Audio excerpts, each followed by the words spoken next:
Okay, so here in chapter 2 jQuery functions folder, I have sixth file hide.html. Now, what I want to do here is, I'm going to show you how you can use jQuery hide method to hide any jQuery element. In line number 5, I am simply loading jQuery library. From line number 7 to line number 11, I am saying that when document is fully loaded inside browser, call this ready functions event handler function. Inside body, I am going to have input button first. So input type submit. Here inside value, I am going to say hide div. After this input button, I am going to have a line break and then another div. Inside this div, I am going to have a bunch of CSS properties. For example, background color as green, font color as white, and maybe width equals 200 pixel. Sorry guys. Okay, now inside this div I am going to have a text. This is div.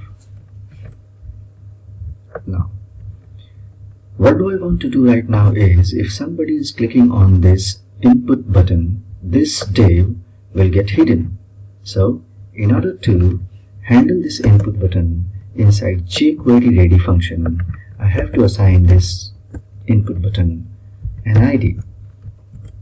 Now, using this ID, I am going to select this input button inside document.ready callback function. So I'm going to say hash btn and then going to assign a callback then going to assign a click event handler function to this button. Inside button's click event handler function, I'm going to say select the div and call upon a method hide.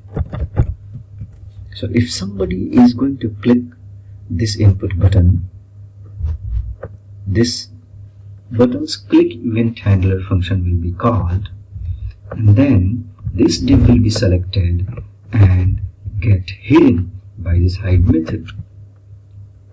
Let's check this code inside browser.